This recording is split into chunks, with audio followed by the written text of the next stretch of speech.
Hoy instalaremos una mesa de conversación en la cual trataremos diversos temas en torno a la educación chilena. Cabe aclarar que van a ser varios temas y todo esto van a ser en torno a la Revolución Pingüina, que partió en 2006. Esta movilización, que así muchos la llaman, otros lo llaman terrorismo, tuvo una primera instancia en tal año, pero tenemos que tener en cuenta que luego se realizó como en 2009 y en 2011 movilizaciones similares por los estudiantes secundarios.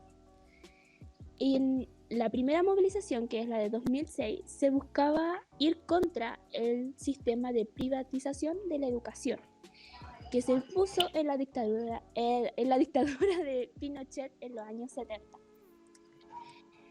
Para partir, quiero conocer algunas opiniones que tengan ustedes acerca de la Revolución Pingüina, pero del año 2006. La del 2006 fue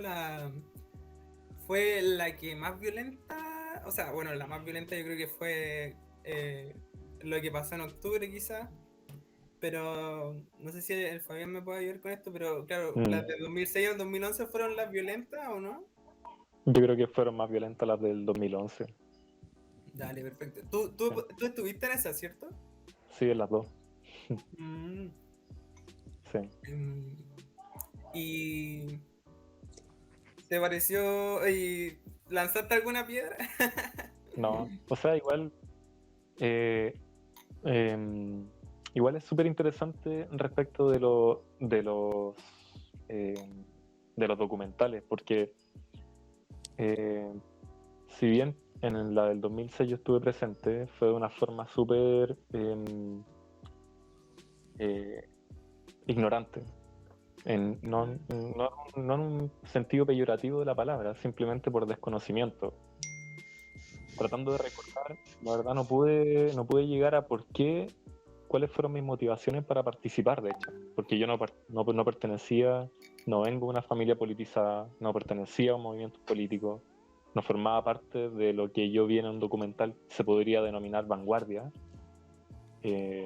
Simplemente estuve ahí.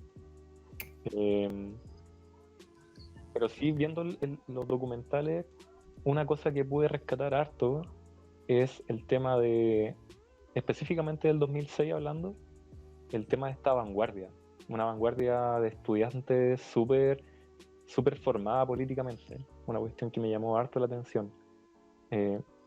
Así como paréntesis, de hecho uno de ellos que no aparece tanto en los documentales, que es César Valenzuela, ex estudiante del Alberto Hurtado, es constituyente actualmente. Dale. Él estuvo ahí, creo que era del Colegio Confederación Suiza.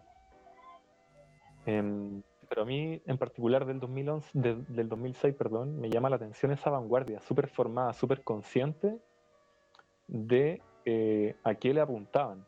Yo ahora he podido investigar un poco más y percatarme un poco de cuáles eran los conflictos de esta ley orgánica que se deriva de la Constitución del 80, pero aquí estamos hablando de gente de tercero o cuarto medio en el año 2006 que ya estaban haciendo esas cosas. Ahí no sé cuál será la experiencia de ustedes, ahí si pueden contar.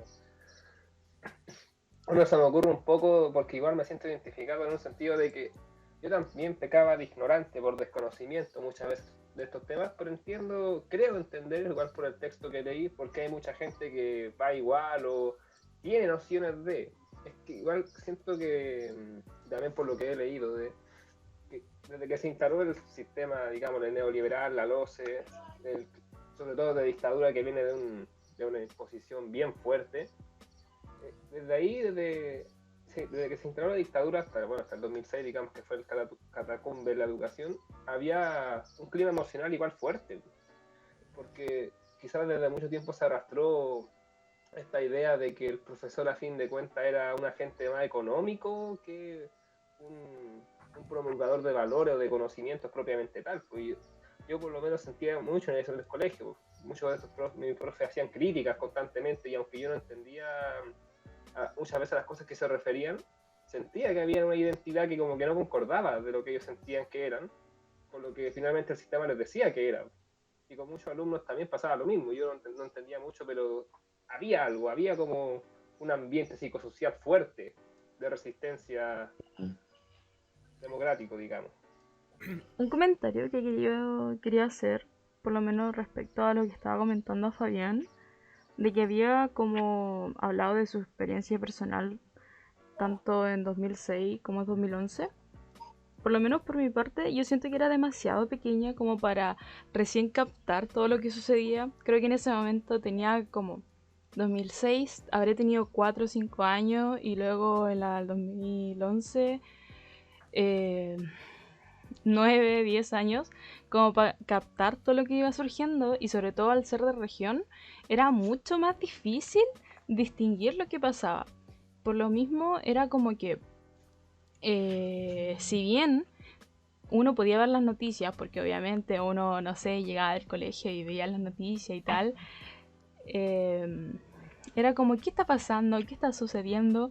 Y sobre todo, en el momento cuando decían Revolución Pingüina, yo estaba como más intrigada, me acuerdo cuando era más pequeña, porque pensaba, ¿por qué pingüinos?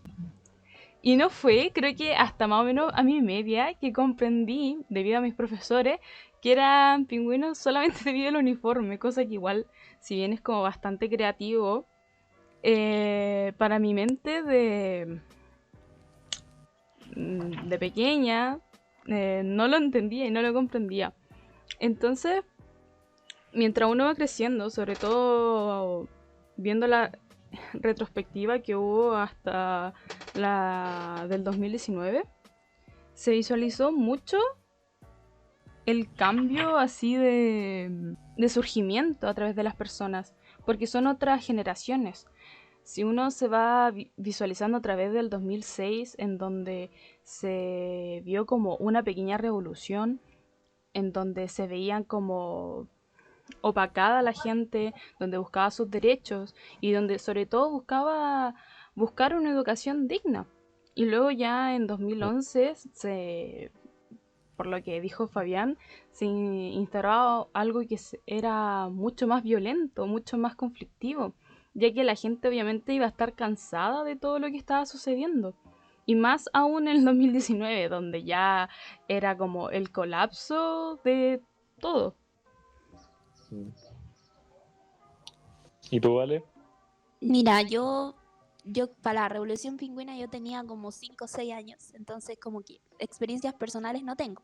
Pero debo admitir que a través de los documentales que vi y también de los libros y de las páginas que leí en torno a ella, me pareció bastante llamativo el hecho de que personalmente yo encontraba súper infantil cómo reaccionaban las personas, ¿cachai? Los niños, los cabros. Porque eran como que algunos decían, no, vamos a ir a tal, no sé, con tal ministro y vamos a agarrarlo para el lesteo, por así decirlo. Y era como súper descolocante porque estaba haciendo como una lucha por una educación un poco más digna, sobre todo para los sectores vulnerables, y decir eso igual era como un poco, no sé, como sacado de onda. Pero me pareció súper interesante, dejando eso de lado, que todas las propuestas que ellos tenían eran súper claras. A pesar de que a veces dijeran, no, vamos a ir a tal lado para hacer tal cosa, ¿cachai? Como algo nada que ver. Cuando fueron a firmar con Ominami, creo, cuando les pidieron el bus, y dijeron, no, vamos a ir a escuchar lo que está diciendo el ministro de Educación en como la reunión. Y fue como igual, pero si vaya a firmar con Ominami, ¿por qué va a hacer eso? Pero tenían como mucho sentido todo lo que hacían en parte. Habían cosas que no tanto, que eran como un poco más infantiles, porque igual tenemos que considerar que eran adolescentes. Pero en cambio, como sus propuestas de la derogación de la ley orgánica constitucional de la enseñanza, fue como súper interesante porque tal vez nadie lo haya planteado antes. Y ellos lo plantearon y lucharon contra eso. Y lo mismo que la gratuidad de la prueba universitaria, que encuentro que el ofrecimiento que dio la Bachelet en su discurso fue súper pobre. A lo que estaban peleando los chiquillos fue como súper burlesco, como tratarlo de, no sé, de niños de prekinder, porque fue como, ya, vamos a decir estas dos cositas y estas otras cositas las ignoramos. Como que tenían una lista larga de más de 6 cosas, y mencionaba lo del pase, que no podía ser totalmente gratuito, y después creo que fue otro tema que no me acuerdo muy bien, no me acuerdo si fue la gratuidad en la selección universitaria, pero mencionaba esos dos temas y todo lo otro lo ignoraba, haciendo que el más importante era la derogación de la ley orgánica. Entonces igual eso me pareció súper burlesco, lo encontré como denigrante para todos los estudiantes que estaban días luchando, que se quedaban tomándose la escuela, entonces ahí como que no me gustó mucho la postura del Estado. Pero esa es como mi opinión personal, un poco más técnica. Y solo como paréntesis, también para meter más pelo a la sopa, el 2006, si es que no me equivoco, el gran punto de quiebre en las protestas, que actualmente una cosa es como el piso mínimo, en ese momento la inflexión fueron las tomas. Actualmente, como les digo, yo creo que todos aquí sabemos que el piso mínimo para irse a una protesta, eh, yo creo que es una toma. En ese momento no, no era lo común, no era la norma, y que los colegios se empezaran a tomar, fue súper llamativo. Igual a mí me pareció interesante eso, o sea, es como que se notaba que no había sucedido antes, ¿cachai? Entonces como que igual me pareció súper llamativo que a partir de las tomas como que tuvieron una visibilización súper grande. Y ahora Exacto, que tú lo sí, explicas, me toma más sentido, pues claro, nunca lo habían hecho antes sí. y ahí fue como el quiebre, obviamente iban a tener tanta visibilización. Eso fue la otra cosa que me sorprendió, que mucha gente se fue uniendo de a poco, así muchas organizaciones y tuvieron a los medios como así como agarrados por el cuello, fue como, no sé, lo encontré muy genial. Bueno, no sé si lo leyeron, pero en este texto de la cultura y las identidades hace mención, y lo dejo ahí planteado para ver qué opinan ustedes, hace mención a esta cultura adultocéntrica, y de que en este caso los estudiantes, nada, pues son unos niñitos nomás que andan ahí tonteando y que no tienen idea de lo que están hablando. Cuando claramente, no digo que en un 100% no sea así. Yo mismo me consideraba en ese momento súper ignorante en estos temas, pero sí, insisto, había una vanguardia de estudiantes ocupando términos bien como marxista-leninista. Había una vanguardia súper consciente de lo que estaban haciendo. Eh, pero claro, hay una mirada súper despectiva de los adultos contra los estudiantes. Sí, es verdad, pero aunque es verdad que aunque los estudiantes no manejen términos, digamos, más complejos, no tengan ya muchos años de capital intelectual como los grandes intelectuales que te quieren vender muchas veces, igual al ser parte de un sistema se les forma una identidad y tienen una noción de lo que está pasando alrededor, sienten cosas, o sea, tienen una opinión que vale, tienen esto está mal, no está funcionando, en ese sentido, por lo menos a mí se me imagina que en el 2006 el estallido más que nada era como una noción de injusticia, porque a fin de cuentas ya se está empezando a notar que este tema de la educación de mercado, como los mejores puntajes nacionales que en ese tiempo se publicaban en el diario, si no me equivoco, Sí. eran siempre cabros de colegios particulares.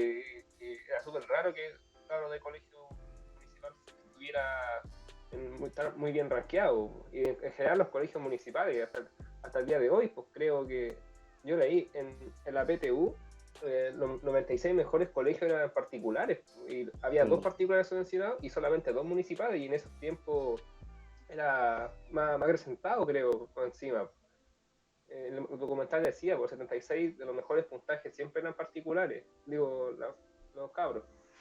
Entonces yo creo que ya se empezó a notar por lo menos esa noción de injusticia de que como que estudiar ahí en un colegio y ya tenéis como la vida asegurada, ya, puro por estudiar en una parte específica. Claro. Ahora, una pregunta para plantearle, ya habiendo visto los documentales, habiendo leído los textos, obviamente yo también me formé una opinión ahora, pero como pregunta, ¿cuál es la línea temporal que ven ustedes en todo esto. Me refiero golpe de Estado,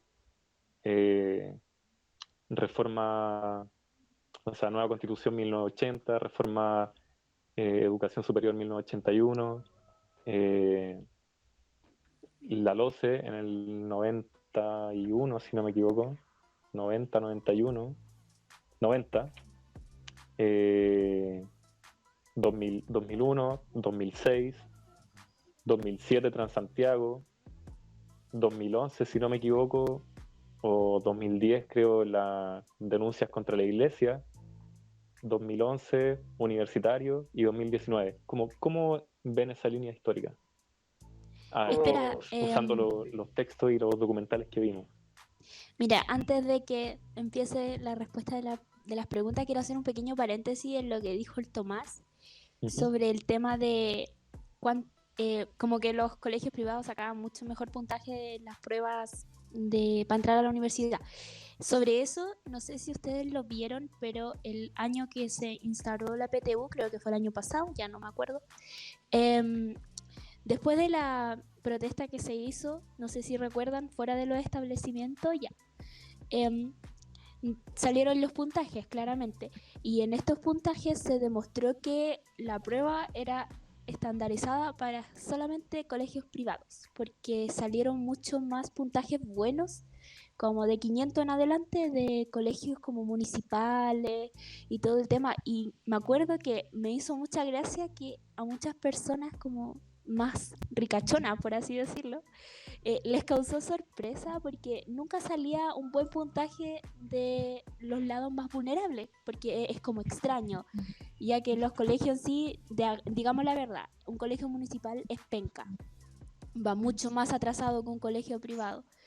Entonces fue como un tanto sorpresa cuando les preguntaban a las personas, y a mí me causó mucha curiosidad eso, porque como que fue una anomalía dentro de todo lo que había. Entonces eso quería colocar en la mesa, que al menos ahora nos subimos los municipales y la gente, los de sectores más vulnerables, a la tanda de poder sacar un puntaje nacional.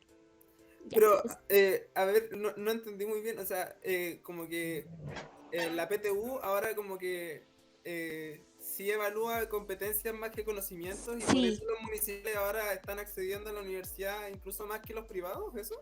No, mira, lo que pasa es que ahora están como a mitad y mitad, ¿cachai? Con la PTU, porque la PTU en sí es como más simple. No sé si se dieron cuenta que sacaron partes complejas de la prueba. Entonces, en sí se simplificó un poco y evaluó mucho más como, no tanto el conocimiento como, no sé cómo explicarlo, pero es como el Claro, conocimiento. y competencias. Claro, eso Evalúa mismo, más ¿cachai? competencias. Entonces, en los colegios municipales se instaura más eso, porque son colegios básicamente un poco más pobres en sentido de educación. Tenemos que recordar que muchos colegios municipales van más atrasados que los subvencionados y los privados. Entonces fue como súper enriquecedor ver que muchas personas de colegios municipales lograran entrar a la universidad, no directamente sacar un puntaje nacional, pero sí que entraran a la universidad, cosa que antes se hacía a la segunda vez de dar la prueba o a la tercera. Entonces eso fue como lo más sorprendente dentro de los medios de comunicación en ese momento. Sí, se hizo hasta como una mesa de conversación en un programa y fue como súper caótico todo, como una sorpresa, siendo que eso debería haber sido lo normal desde siempre, pero eso era el punto. Qué interesante. Bueno, yo creo que el tema de, o sea, este tema de la PTU y la cantidad de muchachos, tanto municipales o privados, que ahora entran más equitativamente a la U porque pueden realizar el examen, creo que forma parte de la cronología que plantea el Fabián, o que quiere que discutamos el Fabián, del desarrollo de este asunto educacional, o sea, de esta línea de tiempo. Yo creo que, o más que creer,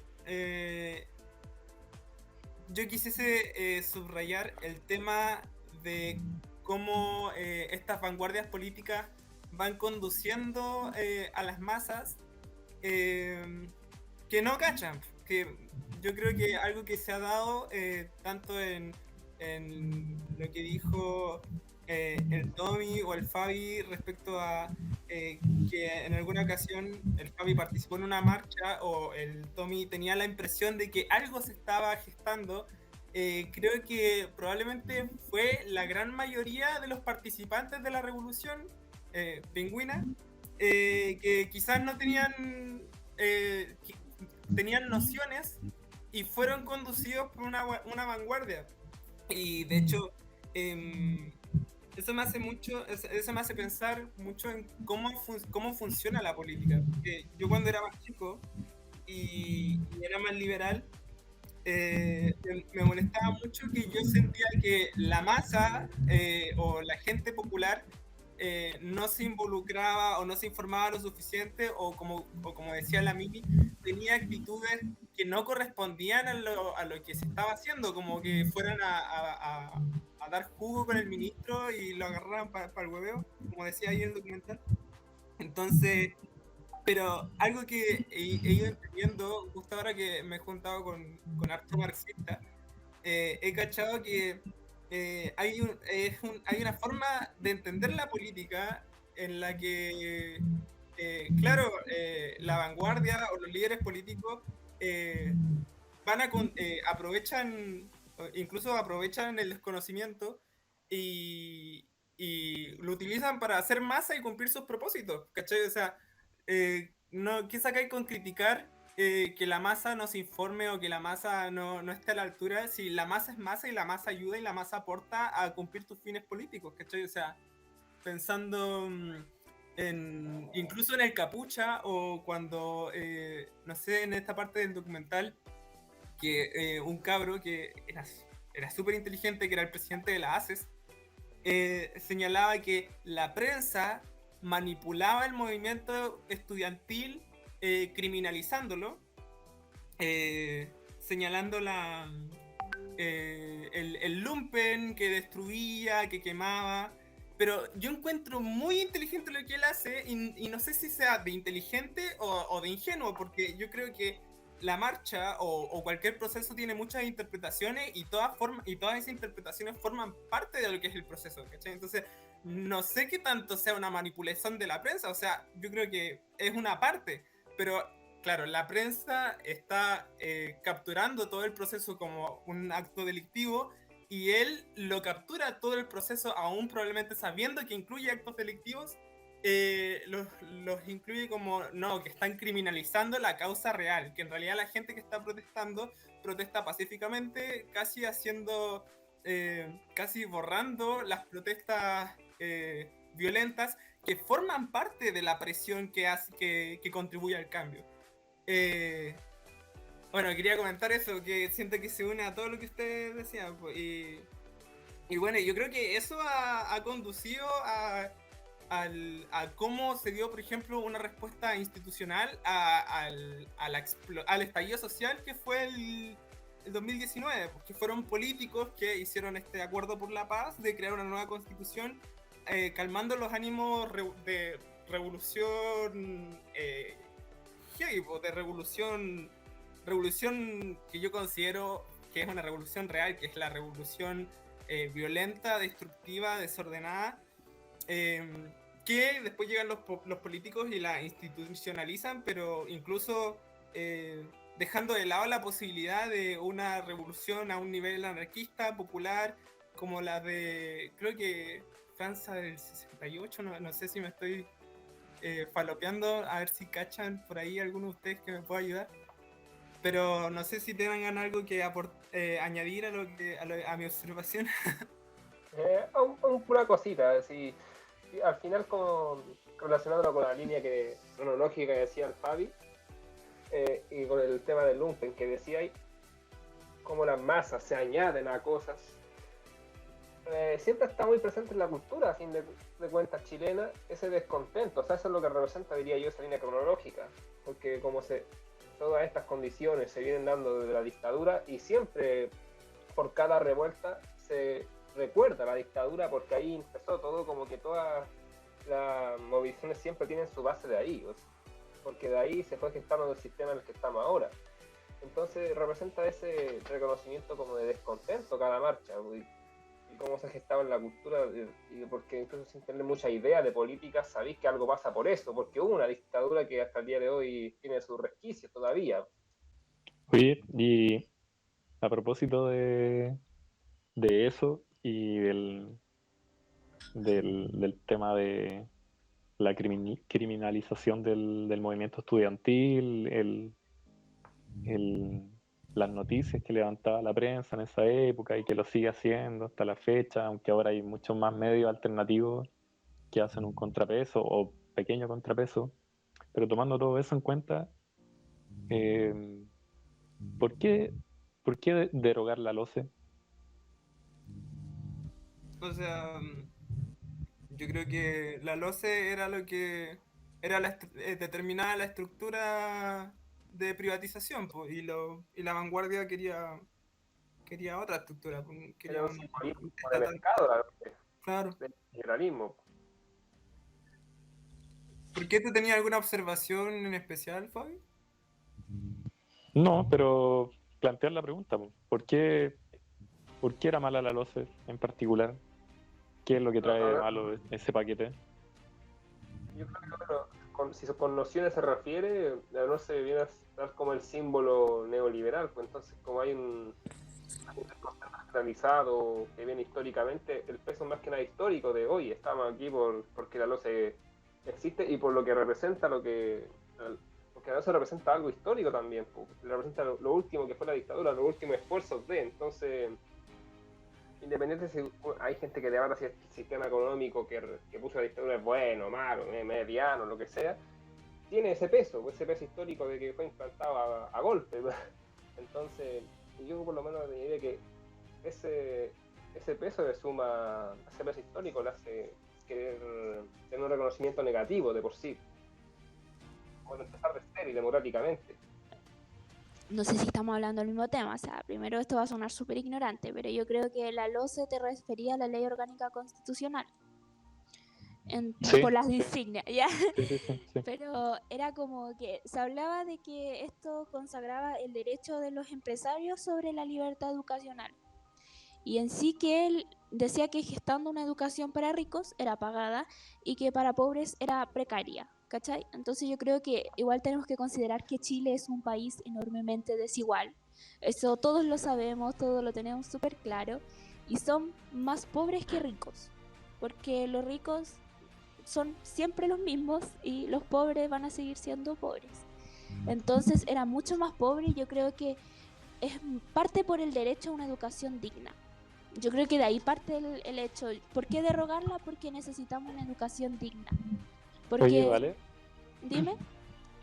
Y bueno, yo igual tengo opiniones respecto a esto, pues no es que no la tenga, pero pensando en esa pregunta, porque al final el movimiento del 2006 gira en torno a eso. Entonces, ¿por qué? ¿Por qué todo esto? ¿Por qué esa ley? ¿Es una cuestión solamente simbólica? ¿Hay una cuestión práctica también? ¿Qué estructura impone esta ley que hace que un grupo de personas se decida movilizar en contra de ella y lograr movilizar a un montón de gente? ¿Qué tiene esa ley que provoca eso? Entonces, yo me cuelgo de lo que tú decís respecto de esta falta de dignidad, de acrecentar la segregación, las diferencias, la desigualdad en la sociedad. Entonces ahí me surge otra pregunta. Porque la LOCE finalmente viene a consolidar, a darle forma a algo que viene de la Constitución del 80, que es esta libertad para poder abrir establecimientos educacionales y las normas mínimas que debe establecer el Estado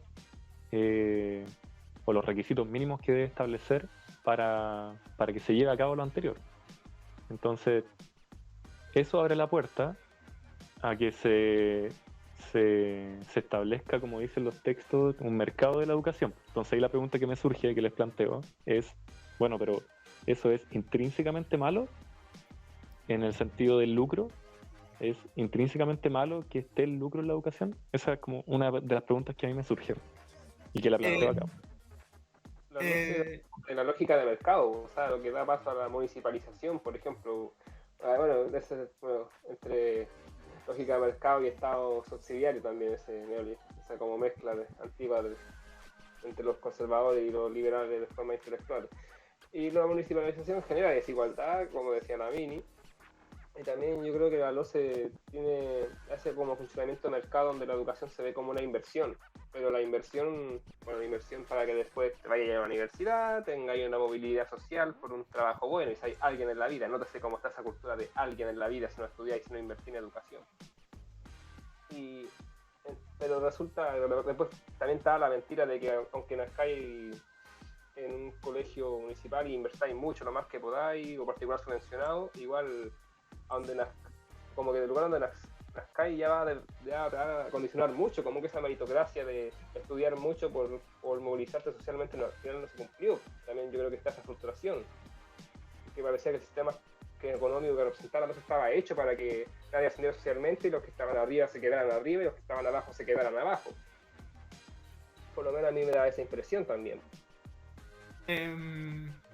Bueno, yo tengo muchas ganas de comentar un tema que creo que la pregunta anterior de Fabián respecto como a nivel práctico de qué consideramos que es el problema de la LOCE, y lo que yo entendí, o una de las cosas que yo creo que era fundamental para el problema, más que el nivel simbólico de que haya sido instalado en dictadura, y fue lo que entendí del texto de la Revolución Neoliberal, que respecto a qué cosa involucraba la municipalización, que incluso yo sentía o entendí que en algunos momentos no solo significaba que las municipalidades recibieran de inicio recursos distintos para el financiamiento de la educación y de que la cultura familiar se quedara ahí mismo en las municipalizaciones, en las municipalidades, reforzando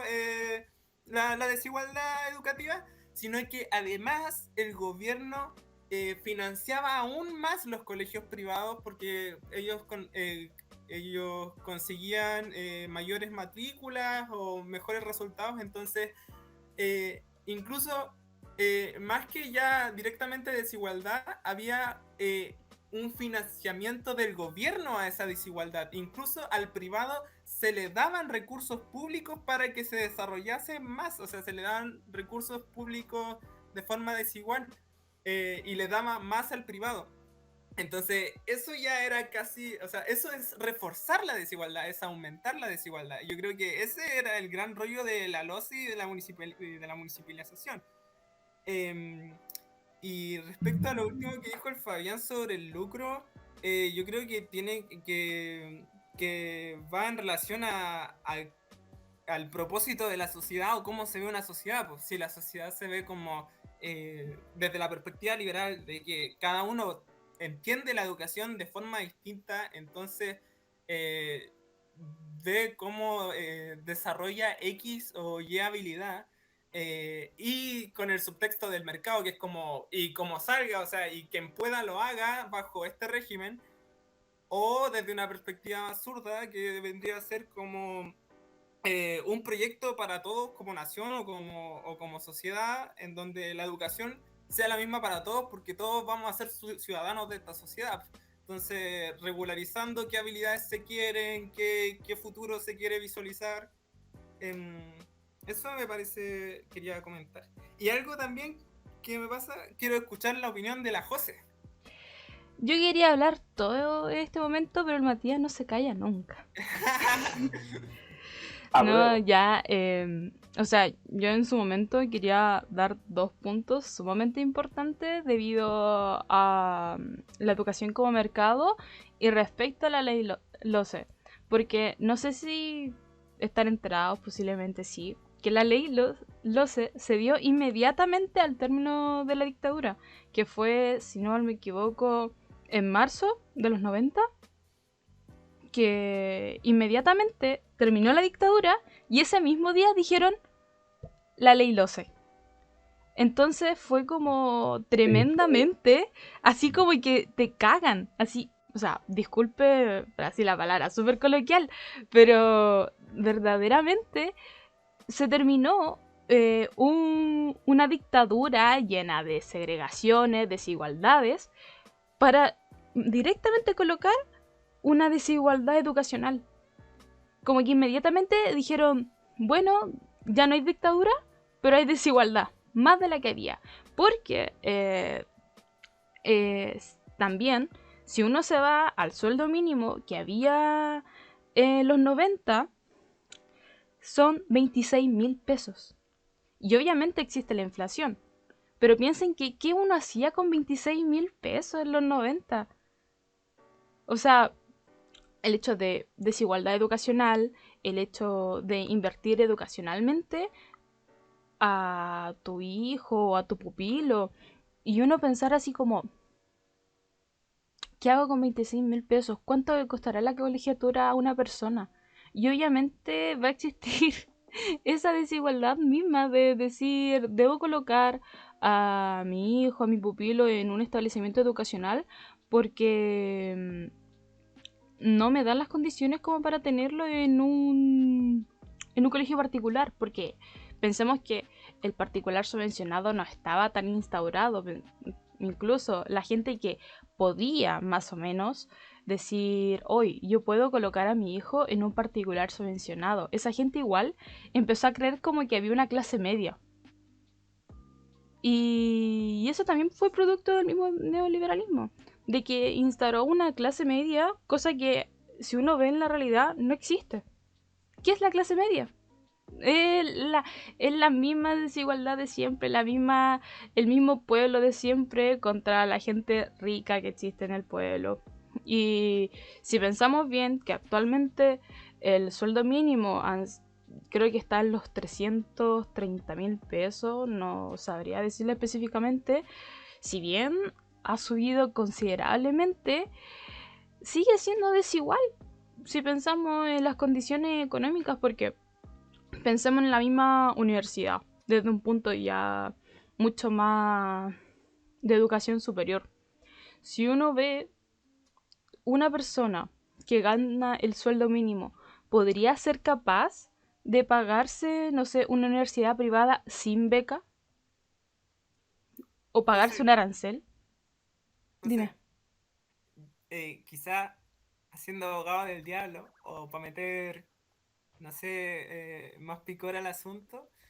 Es que yo creo que la respuesta de un liberal a eso, o de una derecha general, sería como, si tú ganáis 28.000 o 26.000 pesos de sueldo mínimo al mes, ¿por qué tenía un cabro chico? ¿Cachai? ¿Por qué tenía un hijo? ¿Cachai? O sea, y, y yo creo que la derecha muchas veces tiene cierto cinismo o indiferencia respecto a la planificación social o la responsabilidad o cómo la educación sexual va estructura una sociedad. Pero alguien liberal o de derecha te diría, tú como persona, individuo, tienes la responsabilidad de planificar tu vida.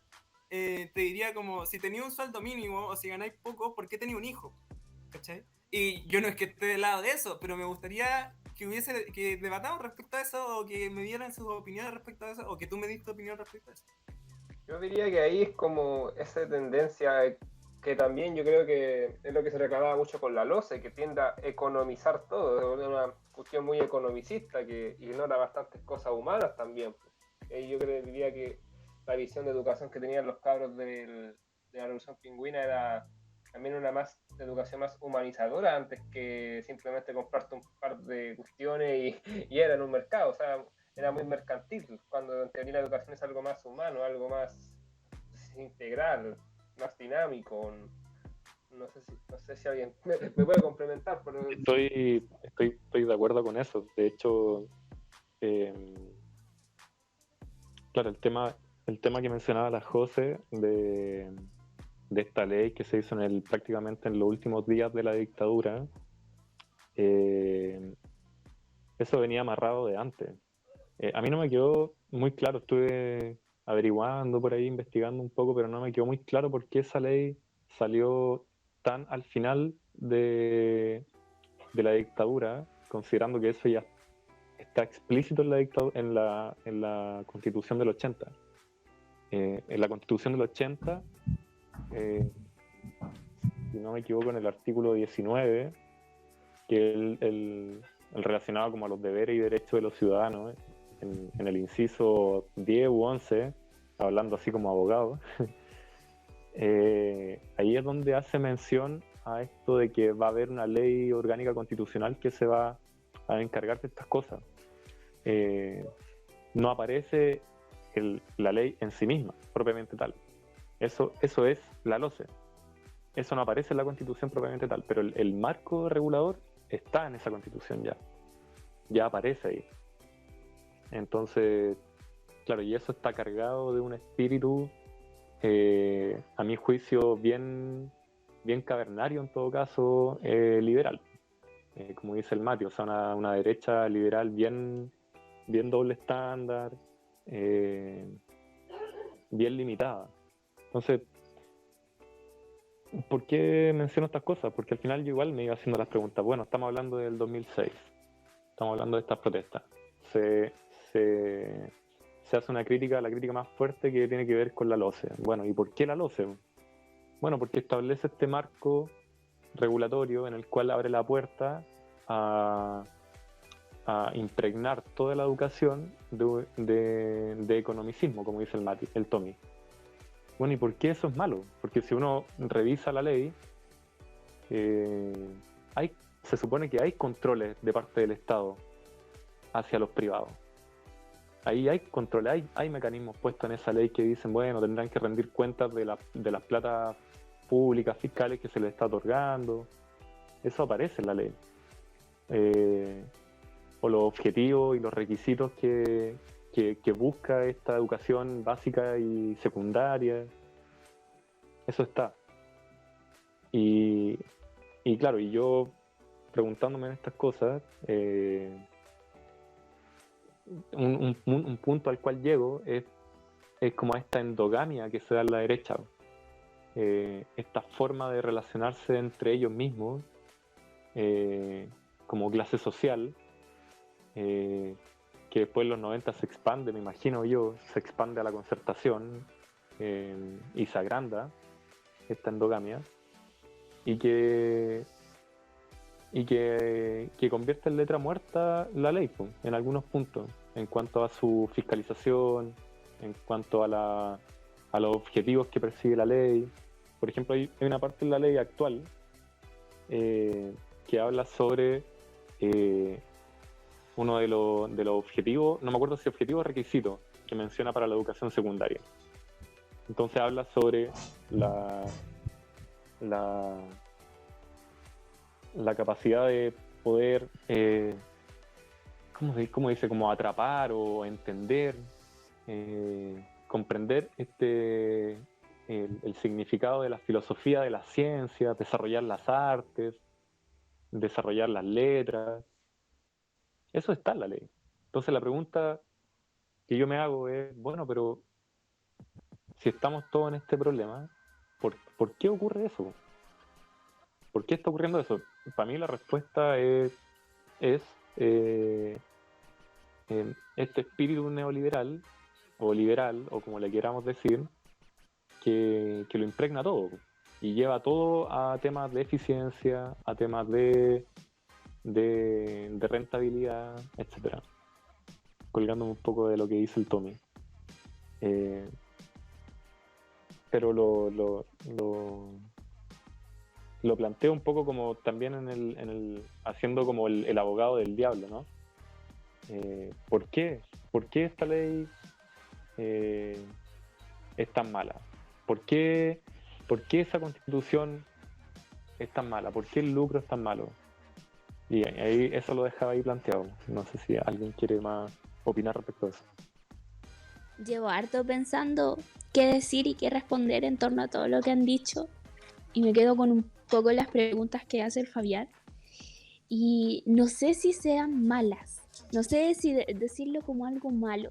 Porque tal vez depende de la... como psicólogo, depende como del del momento en que se ponga, ¿cachai? No sé, como aquí, no sé, por ejemplo, en Canadá, así, típico ejemplo de otro país, que hay mejor educación, mejores cosas en todo sentido, tal vez el lucro y todo esto no sea tan malo, ¿cachai? Entonces, pero acá en Chile sí, porque acá en Chile, no sé, hay más rangos de desigualdad, hay más pobreza, es un país en subdesarrollo todavía, y sea malo. Pero no sabría si decirlo como malo en el sentido que es súper malo, que está como horrible y todo el tema, o si sea bueno, porque creo que tiene como un punto medio en el que hay cosas que son malas de esta, por ejemplo, la privatización de varias escuelas. Yo creo que eso es malo en parte, porque como que inconscientemente se creó una brecha de desigualdad enorme donde, em, colgándome un poco de lo que decía la José, que las escuelas privadas son como mejores y eso hace desigualdad con las escuelas municipales porque claramente una persona de una clase social baja o clase media, entre comillas, no va a poder pagar lo que se pide en una escuela privada porque son caras. Debemos admitir que la mensualidad es súper cara. Yo creo que el sueldo mínimo es una mensualidad y tenemos que considerar que una persona come, que una persona tiene que vestirse, que una persona tiene que pagar cuentas y más encima pagar una escolarización súper cara que es horrible. Yo creo que, no sé si malo, pero creo que va un poco en esto de como que lo reafirmo de nuevo como la dignidad de educación, como que necesitamos como una dignidad para educarnos, no conformarnos con migajas que da el Estado, por así decirlo. No digo que el Estado sea malo, bueno, tal vez sí, pero va como en esto, va mucho en esto, como un poquito más de dignidad, como que es súper indigno que tal persona solamente por tener un poco más de plata tenga mejor educación que yo o entre a tal universidad y que no tenga que estar peleando todos los días o estar meses con la ansiedad, con todos los problemas mentales que trae estar viendo si te ganaste una beca para poder estudiar o no. Porque si no te ganaste la beca, vas a tener que trabajar y vas a tener que ser igual de mediocre que todos los demás. Porque hoy en día se dice mucho esto, que como sin los papeles de alguna carrera o de sacar todo tu cuarto medio o tener como alguna experiencia, tú no trabajas. Porque simplemente no toman personas sin experiencias o sin papeles firmados por X rector y todo el tema. Entonces, como que se piensa mucho en eso y yo creo que va como en ese tema de un poco de dignidad, que a pesar de que seamos pobres, a pesar de que seamos gente vulnerable, necesitamos un poco de dignidad, que es algo súper básico humano. Bueno, para complementar un poco eso que dice la Vale con el texto de mecanismos performativos de la institucionalidad educativa en Chile, al final del primer punto, que es privatización, dice: lo gravitante es que en esta disputa por cupos electorales escolares, las familias atraviesan, logren o no ser exitosos, presiones, ansiedades, decepciones, perplejidad, confusión o desconcierto. Las familias y los estudiantes deben autoconstruirse para enfrentar los procesos de búsqueda, postulación, selección y admisión. Claro, este texto analiza esta forma de que se le imprima la educación cuando se privatiza, y menciona esas cosas que a mí por lo menos me hace mucho sentido en realidad. Sentir esa incertidumbre constante en si lo vaya a lograr o no lo vaya a lograr. No sé si alguno más de ustedes experimentó lo mismo. Yo al menos sí, harto. Sobre eso, Fabián, ya, es como una experiencia súper personal. Cuando yo salí de cuarto, me tocó dar la prueba. Yo tenía clases de PSU en el colegio. Tenía como 2 horas de clase en torno a la PSU y todo el tema. Debo admitir que mi curso era bastante desordenado, por ende esa clase era recreo, entre comillas. Pero algunos sí prestábamos atención, porque igual queríamos dar la prueba, más siendo un curso científico humanista. Resulta que cuando llegué a la prueba, yo súper segura de mí misma porque había prestado atención en todas las clases, había hecho todos los ensayos que se me habían puesto enfrente y en todos los ensayos había sacado un muy buen puntaje. Fui a hacer ensayos a las universidades y todo el tema. Resulta que yo hago la prueba Y después con los puntajes, uy, esos puntajes yo creo que me daban vergüenza verlos. Al puntaje que saqué ahora, no, era una cosa súper vergonzosa. Y dije, ¿cómo es posible que una persona sea capaz de sacar este nivel de puntaje? Fue increíble. Y ahí me di cuenta y como que para mí misma pensé, no es suficiente con la educación que me entregan, siendo un colegio subvencionado. Fue como súper, como un choque de realidad súper grande para mí, porque uno iba súper ensoñado a hacer la prueba, que le iba a ir bien, porque había asistido a todas las clases necesarias, que había prestado atención, tenía un promedio maravilloso, y llegáis a la prueba y así este choque y es como, no sé nada, literalmente no sé nada. Y como que un poco eso te arrastra a gastar plata. No sé si lo han notado, pero como que una persona cuando falla la prueba y quiere darla de nuevo, sí o sí tiene que pagarse un preu porque necesita, necesita realmente sacar buen puntaje para poder entrar a X carrera.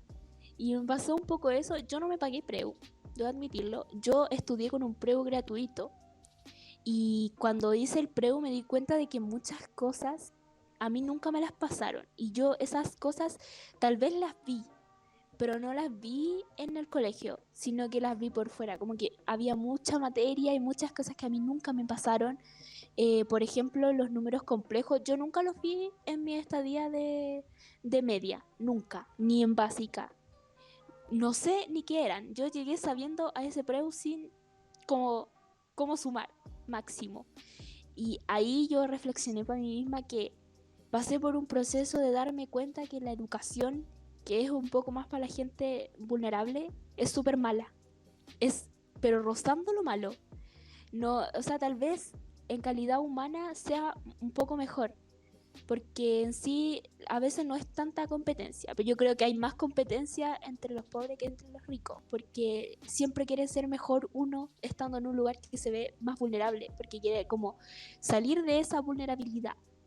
Pero aún así, como que me di cuenta que es tremendamente mala, es tremendamente competitiva, necesitas buscar otros recursos para poder ponerte al nivel básico que se necesita. Entonces, igual yo pensaba en ese sentido que tal vez siempre hay entre medio este lucro por parte de todos los que lucran con los estudiantes, los preu, que los profesores privados y todo eso, pero es como súper denigrante darte cuenta que estás en un colegio que dentro de tu comuna es lo mejor, pero si te comparáis a nivel país, así, nacional, es súper penca, es súper malo.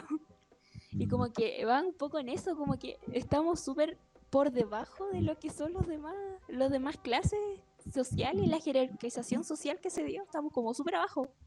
Bueno, ahí tú tocas un tema que es clave, pues, ¿vale? Porque al final, no sé si se acuerdan, pero la profe mencionó una cuestión en una de las clases en que se nota una diferencia, o sea, está escrito, se puede ver la diferencia entre el énfasis en la obligatoriedad de los niveles de educación, pues. Si no me equivoco, en la del 80, la obligatoria era solo la básica y después no me acuerdo en qué año, cómo fue la reforma, pero se incluyó la media también. La superior no es obligatoria, pero, y aquí está el gran truco de toda esta cuestión, para poder, o sea, de forma subjetiva, quizás no tan definida, pero si tú querías escalar en tus condiciones materiales, sí es un requisito que se te va a pedir, ya sea instituto profesional, universidad, centro de formación técnica, y ahí hay un desfase, porque al parecer desde un punto de vista normativo, está asegurado solo, el desarrollo educacional está asegurado solo hasta la educación media. El resto le corresponde a cada persona salir a buscar de acuerdo a sus capacidades. Y lo otro que rescato de lo que tú comentáis, Valentina, es el desfase que hay entre la fiscalización y el modelo. Y ahí hay un problema grave. Por eso yo igual apuntaba un poco a todas con estas preguntas. O sea, en el fondo, ¿por qué mala la LOCE? ¿Por qué malo el lucro? ¿Es intrínsecamente malo? ¿Por qué? Pero ahí viene la pregunta, ¿y se puede controlar esto? O sea, tú estás planteando en una ley que, bueno, yo voy a poner ciertos requisitos mínimos, lo dejo consagrado en la Constitución, después hago una ley respecto de eso, y bueno, yo voy a pedir, como dice la ley, que las personas que quieran abrir un establecimiento educacional me entreguen a mí los programas que quieran hacer. Y yo se lo apruebo como ministerio, después lo estudio, se lo apruebo si es que está todo en orden, pero después eso hay que fiscalizarlo. Entonces la pregunta es, ¿y se está fiscalizando? ¿El Estado tiene capacidad para fiscalizar ese modelo que el mismo Estado se impone? Entonces, con tu experiencia uno dice, bueno, parece que no, parece que evidentemente no se está cumpliendo. Al final es un sistema cerrado, o sea, el Estado está poniendo una prueba que debe medir ciertos niveles, se la impone a estudiantes que vienen de un sistema que el mismo Estado dio la luz verde, que es el sistema subvencionado, porque ahí surge otra pregunta también, pues, y se las planteo. ¿Por qué, como dice el texto de educación neoliberal, la matrícula de los colegios municipales fue decreciendo respecto a la matrícula de los colegios subvencionados? Si al final el financiamiento estaba. ¿Qué es lo que pasa ahí en el sentido de...? Creo... Sí. Sí, te la iba a contestar. Bueno, yo justamente fui a un colegio particular subvencionado porque yo le pregunté a mi mamá por qué me mandó ahí, porque también me pregunté eso mismo que tú, Fabián, por qué se fue decreciendo tanto la matrícula en los municipales, y a fin de cuentas también tiene que ver con este tema cultural que incita a lo que tú decías, y que al final para la educación superior es como arregla como podáis, pero las familias ahí ven si invierten, si no invierten, si el cabro se esfuerza, hay como este discurso medio meritocrático de la familia. Entonces la gente, como sabía eso, buscaba colegios que estuvieran siempre bien rankeados, y como lo que decían delante, los colegios particulares siempre tienen mejores, son reconocidos más por sus buenos resultados que los municipales. Los particulares subvencionados están en teoría en medio, pero tan lejanos de los municipales no están, y si están muy alejados de los particulares completos. Y mi mamá me dijo eso mismo, que ella me mandó a ese colegio por eso, porque está súper instaurado aquí esta mentalidad de que tenéis que invertir lo más que podáis en educación para tener algo a cambio. Entonces me mandó un particular subvencionado. Y creo que tiene mucho que ver en la problemática que decimos de la desigualdad, este discurso meritocrático de que si te esforzáis más vais a tener más recompensa, que realmente es más que esforzarte más, invertir más. Por ejemplo, se me ocurre, ustedes saben, los dueños de Aristía, pasando a las experiencias personales, pues. Ustedes sabían, los dueños de Aristía son súper de derecha. ¿Los dueños de qué? Ahora, Sí, Aristía. ¿Qué es eso? Aristía, la empresa de los pollos y todas esas cosas, ¿no? Sí. ¿Pollo? Sí. De pollo, hacen varias cosas, trabajan con pollos, papas le venden a Evercreep, hacen muchas cosas. ¿Ya qué pasa con ellos? Mira, yo tengo dos primos, bueno, un primo y una prima que tienen papás que trabajan en Aristía, y todos los años, por semestre, hacen premiaciones por nota. Premian al papá por las notas de los hijos. Ah, mira. Y... ¡Wow! ¡Qué interesante! ¡Qué raro! Premian al papá por las notas de los hijos, y ponte tú, ellos tienen un discurso súper meritocrático de que tenés que esforzarte porque la nota refleja tu capacidad intelectual y cuestiones. Wow. Y ponte tú, si estás en básica, de 6 para arriba, al papá le dan un diploma por las notas del hijo y plata. ¡Wow! Es que... le dan 20 lucas, un 6, la universidad no vale 20 lucas según yo, pero les dan 20 lucas. Y ponte tú en media ya 6 también. Y la universidad promedio mínimo 5.5, y te premian por eso. Y hacen su junta con papas fritas, con torta y discursos pro vida de unos curas que van también, pero... ¿sí? Y eso me llamó mucho la atención cuando me lo contó mi prima, porque como que refleja una cultura de la derecha de invertir más, es tener más, pero disfrazado de meritocracia. Porque a fin de cuentas sí. una nota más que mérito refleja en la realidad cuánto invertiste, porque una nota es muy variable de condiciones, porque un examen específico, en un momento específico, en una universidad específica o en un colegio específico, porque premian de colegio a universidad. Y también me sentí muy identificado con lo que decía la Mini, porque yo también en mi colegio había taller PSU, que también era recreo para los que no están ni ahí, pero me llamaba tanto la atención que te hostigaran tanto con la idea de que tenéis que estudiar, esforzarte, estar pendiente de una prueba, pues ni siquiera del conocimiento en sí, sino del puntaje en sí. O sea, lo que importa es el número, como importa el número para ganarte la plata en Aristía. Oye, Y eso. Disculpe por interrumpir, es un comentario súper extra. Y disculpa a la persona que vaya a escuchar este audio, pero bien cago, no lo tenía para pagar 20 lucas. O sea, como Sí, que 20 lucas por teniendo un promedio de brutales universidad. empresas, sí, 20 lucas, mínimo un aguinaldo, no sé, pero 20 lucas por un 6 no vale, ya. Pero piensa que son 20 lucas que a ti no te dan, que a tu familia le dan. Claro, no dejan de ser 20 Sí, lucas. No, por es que eso. ahí está, Sí. por el juego. Sí, por eso, pero igual es como bien cagado, o sea, teniendo tremenda empresa, capaz que como están de acomodados los jefes, pensemos en eso igual, y no sé, El jefe de minería Isco. es como muy chistoso que toma 20 lucas por el esfuerzo de tu hijo, ni siquiera el tuyo. Random. Es como súper, ya pues, será pues, la acepto. Es como súper, no sé, como que igual es un poco burlesco, lo encuentro burlesco, en parte. ¿Efectivamente 20 lucas? ¿En serio? Así Sí, literal.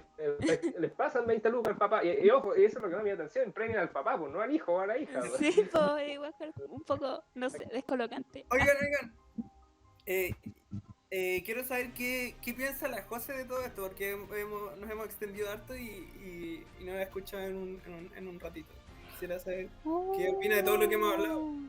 Es que yo voy pensando, me van interrumpiendo, me quedo calladita, veo. Se me viene otra opinión así directamente a la cabeza. Así, es muy guau, porque me acuerdo de lo que estaba diciendo la Vale respecto a la postura así como personal. Y bueno, en mi postura personal, yo siento que no tuve cuarto medio. Así, general, Wow. por cuarto medio. ¿Por qué? Porque en el 2019, o sea, yo vengo igual de un colegio particular subvencionado. Y mi colegio se conoce mucho por eventos, por lo menos aquí en mi ciudad. Que literal todos los meses eran como aniversario, al siguiente mes feria del libro y cosas así. Y si yo me voy por orden, yo entré a clases en marzo del 2019. En abril tengo mi aniversario. Luego, en mayo, una semana fue como la feria del libro. Y mi aniversario dura al ser de cuarto, es como todo el mes. Porque yo tengo 2 semanas, en ese tiempo teníamos 2 semanas de aniversario, que una era como actividades y otra eran actividades deportivas, porque como que se lo tomaban muy en serio. Y aparte, yo soy de un colegio laico, pero masónico. No sé si saben como la postura de los colegios masónicos. No, ¿qué onda? Ya, primero que nada, ellos son parte de una logia. Por aquí es la logia de Colchagua, en donde ellos tienen como esa creencia donde el conocimiento es la base de la razón. Pero todo esto en una postura mucho más que nada como científica y más que nada matemática. Por lo que mi colegio se dispone mucho de lo que es matemática. Y si bien se hace llamar como humanista científico, lo que más nos pasaban era matemática, literal. Entonces, si bien yo era parte de humanista, tenía las mismas horas de humanistas que de matemática, cosas que no tendría que verse así. Pero fuera de eso, de explicar lo que es la logia, porque igual cada logia tiene distintos sentidos, pero sería como mucho más explayarme explicarle lo que es una logia. Claro.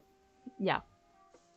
Fuera de eso, volviendo al tema, tuvimos el aniversario, obviamente siempre hay simbolismo respecto a la masonería, temas deportivos, ya lo creativo, perfecto. Se termina el mes de abril, empieza mayo, tengo una semana de mayo más o menos de clases y es la feria del libro. Y de eso, dentro de la feria del libro, mi colegio entra en huelga. Y entra en huelga de profesores, ni siquiera de alumnos. Como el sindicato. Ah, exacto. ¿Y quién era parte del sindicato? Todos los profesores. No eran más de, creo que 8 profesores de todo el colegio que no eran parte del sindicato. Que literal era ir a clases a no tener clases. Eso hasta septiembre. Y ahí empieza el 19, ¿o no? O sea, Sí, más feria. encima, imagínense, por lo menos en ese momento de estrés que uno está en cuarto medio, que piensa, debo rendir la PSU, y más encima en ese año teníamos que rendirla, era como el primer año donde se iba a rendir la PSU como, creo que en noviembre, diciembre, como que no sé si era a finales de noviembre o diciembre, que al final se postergó como 3 veces y luego se rendió otras 2 veces más por el tema del estallido, pero la cosa es que yo en septiembre tenía que estar cerrando mi primer semestre y luego eso, más encima del estallido que ocurrió en octubre y también contemplando que fue el 18 de septiembre, esa semana, así que literal volvimos, fue el 18 de septiembre, perdimos otra semana, luego empezó el estallido social, literal pasó un mes porque yo salí a finales de octubre y yo sentí que no tuve cuarto medio. Y los espacios vacíos, por lo menos mi curso lo respetó demasiado, porque seguíamos yendo al colegio porque estábamos en un estrés constante. Más encima, ese año, muchos obviamente estaban en preuniversitario y otros gastaban dinero como mismo que te proporcionaba el colegio. Ejemplo, una profesora al comienzo de año, antes de todo, nos dijo, chiquillos, cómprense este libro que les va a servir mucho. Que en la verdad, gracias a ese libro, yo no hubiera entrado a la universidad porque Mira, literal el libro me costó 50 lucas. Aún me acuerdo, porque yo me lo compré, entonces para mí era como 50 lucas este sí, po, libro. inversión. Sí, estoy invirtiendo solamente para un tema matemático. Entonces yo sé que durante todo mi cuarto medio fue hacer ese libro y estudiar como apenas lo que era lenguaje. Y las pocas clases que tuve dentro de los meses más o menos estirados que tuve y lo que no tuve. Porque a finales de octubre salí de cuarto medio, luego siguió el estallido, donde ya no había como momento bueno como para decir, sí, por supuesto, voy a estudiar en cada momento. Más encima, a mí se me ocurrió la brillante idea de trabajar, o sea, yo ya trabajaba de antes, pero quise como trabajar más horas, porque obviamente estamos como en un monopolio donde uno dice, bueno, si no tengo ninguna beca, voy a tener que empezar a ahorrar y juntar platita, porque me tomo un año, empiezo a juntar y tal. Entonces como que a partir de mi punto personal, mi cuarto medio fue un asco. El estallido social, si bien ayudó a que Chile despertara, fue un cambio radical, por lo menos según yo, para las personas que estaban pasando cuarto medio, donde aparte tenía un estrés, porque en mi colegio, de verdad, todos eran como que se estresaban por todo. Todo el rato estaban estresadísimos. Y obviamente el estrés se contagia porque si uno vive a base de estrés, va a ser todo estrés y luego salir y enfrentarte con la realidad, rendir una PSU y ver si queda yo en una universidad. Más encima, no sé qué les pasó a ustedes, por lo menos en el 2019, pero yo sentí que todos esos meses pasaron demasiado rápido. Que desde octubre, luego 2020, empezando una pandemia, pasaron demasiado rápido. Entonces, eso para una persona que recién está saliendo como a la sociedad es demasiado como difícil. Otro punto. Quería añadir que siento que tu caso, tu cuarto medio, yo creo que refleja el cuarto medio de tu generación, ¿cachai? O sea, yo siento que por lo que dijo el Tommy o la Mini, ellos también pasaron por eso que tú dices. Uh-huh. Exacto. ¿Y con qué iba a seguir? Ah, sí. Igual me extendí bastante en este tema. Porque creo que otro punto que se había hablado respecto a la inversión de particular subvencionado. En donde no sé si Fabián había hecho la pregunta respecto a el por qué los colegios municipales se habían así como segregado, así como que lo habían dejado de lado y habían preferido obviamente el particular subvencionado, y eso siguiendo con el punto del Tommy que es respecto a una inversión sobre simplemente yo a base de mi creencia voy a seguir pensando que siempre la gente va a querer aspirar más o si no va a querer mostrar más. Entonces, si es posible pagarle a una persona, o sea, a un establecimiento como educación, como dar para recibir y dar una inversión, la gente lo va a hacer. Porque siempre va a decir que es mejor, porque siempre va a decir que está pagando por algo. Pero lamentablemente no es así, llega a ser casi la misma educación. Solamente te cambian como ciertos aspectos donde uno dice, ah, ya a mí me pasaron un poquito más de esto. Pero ni tan a cuenta, o sea, llega a ser casi lo mismo.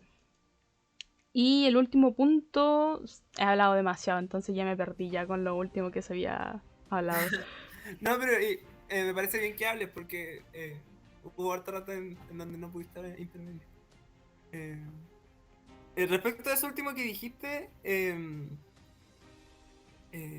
sobre la educación que puede o no ser mejor en un colegio pagado, yo quisiera preguntarles a todos, señalar algo bien polémico que yo tengo bien presente en mi vida cotidiana, que es que yo pienso que incluso la educación de los ricos no es necesariamente una buena educación, porque, o sea, ¿qué es la educación? Para mí no es algo que sea tan deseable, porque aún así están, como decía en uno de los documentales que vimos, o sea, nosotros la clase que no es rica está siendo educada para ser obrero, pero el rico también está educado para ser jefe. Y eso para mí no necesariamente es deseable, ¿cachai? O sea, es como eso de incluso que tengan, por ejemplo, mucha preparación en matemática o química, o por ejemplo, yo he escuchado mucho, por ejemplo, mi prima, que yo diría que es de clase bien alta, a ella la hicieron bolsa durante su desarrollo cuando chica, haciéndola estudiar. Pues y claro, ahora está estudiando una carrera bien complicada, así como bien heavy, pero yo digo, yo la veo a ella y yo no la veo bien, ¿cachai? Yo la veo como estresada y tapada en tareas y trabajos, porque ella estudia medicina, entonces está hasta el fondo, pero me hace pensar en que, claro, cómo se ha posicionado la medicina en algo de estatus, entonces hay mucha plata de por medio, entonces, y cómo entendemos la educación incluso universitaria, en donde como esto de es como tiene que ser bien dura, harta pega, y yo creo que podría ser distinta, ¿cachai? Y podría ser más abierta, o sea, no sé. Quería comentárselos a ver qué piensan de eso, porque yo pienso que incluso la educación universitaria de los ricos, ¿cachai? No es de, entre comillas, calidad, no es algo que yo quisiera, ¿cachai? Se los dejo por ahí. Respecto a eso, yo creo que, a ver, dos diferencias. Primero, en temas de conocimientos, sí es notablemente mejor la educación privada. Lo digo por experiencia propia. Yo comenté super X fuera de conversación que yo estuve en un colegio que era pagado y era privado en un tiempo que económicamente mi familia estaba bien. Yo recuerdo que yo entré como en tercero, cuarto, por ahí, a ese colegio, y a pesar de todos los años todavía recuerdo que cuando a mí me sacaron de ese colegio y me pusieron en uno subvencionado, la diferencia de nivel era súper amplia, era súper grande, porque yo conocía mucho más de lo que ya estaban pasando ellos, como que eso yo ya lo había pasado así en un mes. era como súper exigente. En eso quiero recalcar que es súper exigente ese tipo de escuela. Te exige mucho, tú tienes que estudiar demasiado y a pesar de que competencia se dé más en los lados vulnerables, ahí también hay una competencia súper instaurada, porque tú tienes como que ellos visualizan que como van a jefes, como tú mismo lo decís, que ellos van a ser mejores y por ende tienen que ser mejores que el resto para tener ese estatus y el nivel que siempre han tenido. Y era muy chistoso verlos en parte porque yo recuerdo que en los patios tal vez ellos salían un poco a divertirse, a aliarse, pero todas las conversaciones estaban instauradas en la clase, todas, absolutamente todas. Era como que súper, no sé, el habla de ellos para la edad que teníamos era súper adulta. Estaban súper adelantados en lo que era información y conocimientos. Y yo cuando salí me di cuenta, porque me cambiaron a este colegio que ya era subvencionado, que era más piola, en sí decirlo, y cuando empezó la profe a pasar la primera unidad, yo quedé como, pero esto yo ya lo vi y ya ¿qué te pasé? E incluso me di cuenta que se saltaban muchos puntos de conocimiento. Entonces, como conceptualmente en conocimientos, la escuela privada y la educación privada es mejor, pero no sé si sea tan buena en temas de calidad. Exacto. ¿Cachai? Sí, pues, No es sé. que yo siento que eso está muy extendido en los valores de nuestra sociedad, el valor que se da al conocimiento. Sí, pero en eso es mejor, pero no sé si sea como en los demás, en temas de calidad, en cómo los estudiantes se esfuerzan, en lo que ellos estudian, en qué va su mirada, por así decirlo, porque como tú bien dices, muchos van a ser jefes. Todos aspiran a ser mejores que su papá y todo el tema, ¿cachai? Como que esa va la mirada, tenéis que ser mejor porque tenéis que mantenerte en tu estatus, no puedes bajar de tu estatus. Entonces, en eso yo no sé si sea tan buena, porque a pesar de que nosotros seamos súper vulnerables, súper pobres y todo el tema así, como un poco generalizando, porque yo no sé cómo esté su economía en estos momentos, pero como que igual nosotros decimos, ya voy a estudiar esto porque me gusta, en parte. Algunos, porque no todos tienen esa posibilidad. Y tal vez la carrera sea como súper pobre, o sea, no te paguen, por ejemplo, te paguen lo mínimo, o sea, súper pobre vista socialmente. Por ejemplo, pasaba mucho con los profesores de arte, que me acuerdo que mi profesora de filosofía me dijo, casi nadie estudia esa carrera. Y yo dije, ¿y por qué nadie estudia esa carrera si yo la encuentro bacán? Me dijo, es que faltan profesores de arte porque todos dicen que te pagan mal por ser profe. Por solo hecho de ser profe, ni siquiera en arte. Y yo como, ¿pero qué tiene que ver entonces ser profe de arte que te paguen mal por ser profe? Porque a todos los profes le van a pagar mal. Me dijo, no, pero es que cuando tú entres te vas a dar cuenta que hay algunos profesores, por ejemplo, de matemática, que son como más requeridos en los colegios que un profe de arte. Y sobre todo ahora que pasó como artes, no a prioridad, sino como a tercer nivel, entre la pirámide pasó como a tercer nivel. Y yo quedé como, pero a pesar de todo eso, se requieren profes de arte y no hay. Y hay gente que lo estudia. Y tal vez gente que pudo haber estudiado medicina, pudo haber estudiado ingeniería en no sé qué, ni siquiera sé lo que hacen los ingenieros porque es como súper abstracto. Pudo haber estudiado ciencias políticas, pudo haber estudiado derecho, pudo haber estudiado kinesiología, lo que sea. Pero estudió profe de arte y socialmente esa carrera está súper vista mal, ¿cachai? Y lo mismo que profe de filosofía. Yo cuando digo estoy estudiando para ser profesora de filosofía me quedan mirando como, ¿y ganáis plata? Y es como, ¡oh! ¡Qué mal concepto me tienes! Fue como, oh, pero si es profe, nada más. Un punto, Entonces, espérate, volviendo, porque yo estoy estudiando pedagogía en arte.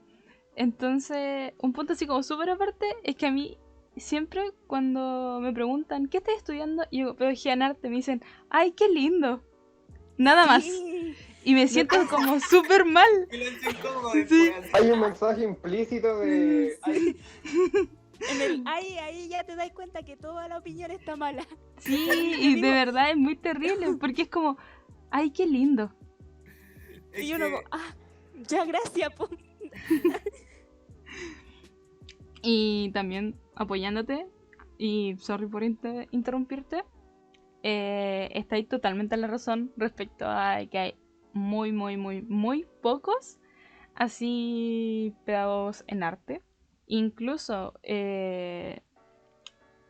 universidades que imparten pedagogía en arte en Chile son 6, no hay más. Y dentro de esas ni siquiera es como que realmente estoy estudiando arte. ¿Por qué? Sí. Porque se va más a la teoría del arte. Evaluando así universidades que de verdad te enseñan pedagogía en arte, está obviamente está el Alberto Hurtado, si no me equivoco está la UMCE y está La metropolitana, ¿no? La de educación. esa es la UMCE.